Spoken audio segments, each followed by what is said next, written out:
আমার লাইফে তো কখনো ওয়ার্ল্ড কাপ ব্রাজিলকে নিতে দেখি নাই। ওরা তো মাঠে আসলেই পড়ে যায় ভাই, আমি ওদের কিভাবে সাপোর্ট করবো আপনারা বলেন? ডক্টররা মানে অনেক বেশি টেন্স থাকে যে এই নাকি ওরা হসপিটালে নিয়ে যেতে হইতে পারে। ওয়ার্ল্ড কাপ তো দূরে থাকে, ওরা ফাইনাল আসতে পারে, ওদের সাথে আমার জেলাসি হয়। আর্জেন্টিনা কারণ হচ্ছে আর্জেন্টিনা অনেক ভালো খেলে, যেটা আপনারা দেখতে পাচ্ছেন মানে আগের বছরে মানে 2022 সালে বিশ্বকাপ নিছে, তো এই জন্য আর্জেন্টিনা। আর ছোট থেকে আর্জেন্টিনা সাপোর্ট করি, আমার বাবা আমার ফ্যামিলির সবাই। মানে বাবা তো আছে, মানে খেলা ভালো দেখে তো সবাই সাপোর্ট করি। ব্রাজিল, আচ্ছা ব্রাজিল কি চ্যাম্পিয়ন হতে পারতেছে? ওরা তো মাঠে আসলেই পড়ে যায় ভাই, আমি ওদের কিভাবে সাপোর্ট করবো আপনারা বলেন? কিন্তু ওই বিশ্বকাপ তো আমরা কেউ দেখি নাই। এখন দেখেন, আপনি যেটা চোখে দেখতেছেন ওইটাই তো আপনি বিলিভ করবেন না? আপনি যেটা চোখে দেখতেছেন সেটাই সবাই বিলিভ করবে, যেটা চোখে দেখতেছেন ওটা তো বিলিভ করবে না। আমি আমার লাইফে তো কখনো ওয়ার্ল্ড কাপ ব্রাজিলকে নিতে দেখি নাই, আমি কিভাবে বিলিভ করবো বলেন? আমার মা ব্রাজিল করে, বাট আমার বাবা, আমি, আমার বোন মানে সবাই আর্জেন্টিনা। ও যখন মাঠে আসে তখন সব ডক্টররা মানে অনেক বেশি টেন্স থাকে যে এই নাকি ওরা হসপিটালে নিয়ে যেতে হইতে পারে। আমাদের প্লেয়ার তো এরকম না, আমাদের মেসি তো পড়ার সাথে সাথে উঠা পড়ে, দেখেন না?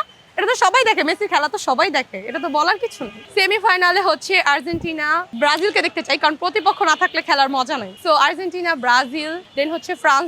ফ্রান্স এবার ভালো খেলে, কারণ ফ্রান্স যেহেতু আগে, তো ফ্রান্স তো অবশ্যই থাকবে। আর হচ্ছে জাপান না, সরি জার্মানি যদি হাত দিয়ে গোল দেয় তাহলে তো এটা সবাই দেখতো না।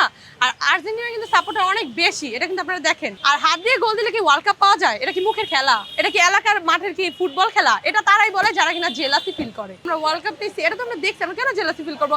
শুনেন, জেলাসি কার সাথে হয়? যেটা প্রতিপক্ষ, ওদের তো আমরা প্রতিপক্ষই মনে করি না। ওরা তো ওয়ার্ল্ড কাপ তো দূরে থাকে, ওরা ফাইনাল আসতে পারে, ওদের সাথে আমার জেলাসি হয় বলেন? খেলতে আসলে মানুষ পড়বে, এটাই স্বাভাবিক, বাট পড়ার পরে কিন্তু দেখেন সব উঠে যাবে। ও তো উঠে না, ও তো একবারে শুয়ে থাকে একদম মানে স্ট্রেট ফরওয়ার্ড। ওরে নিয়ে হসপিটাল চলে যেতে হয়, ওর পরের রাউন্ড আসতেই পারে না। তাহলে কি বলেন, আমাকে বলেন? খেলা মানে তো পড়াপড়ি হবেই, স্বাভাবিক। যারা আর্জেন্টিনা সাপোর্ট করে ওদের আমি আসতে মানে ওদের তো আমি অনেক ধন্যবাদ জানাই, কারণ অবশ্যই আমার দলের তো। আর যারা ব্রাজিল করে ওরা দেখবেন কি এবার যদি আমরা ওয়ার্ল্ড কাপ পাই, ওরা নিজেরাই আর মানে আর্জেন্টিনা আসা পড়ে, এটা আর বলা লাগবে না, কারণ ওরা তো নিজের চোখেই দেখবে সব। প্রতিভা, ওর তো খেলার প্রতিভা নাই, এর জন্য ডান্সের প্রতিভাটা একটু বেশি দেখায়। আমার আম্মু তো খেলা দেখে না, আমার আম্মু শুধু বলে ব্রাজিল ব্রাজিল, তাহলে ব্রাজিলটা কেন বলে আমার বলেন? আমার আম্মু তো খেলাই দেখে না। অবশ্যই মানে ডান্সের জন্য আমি যখন বলি আম্মু কেন, বলে কি ওর সাম্বা ডান্স আমার অনেক ভালো লাগে।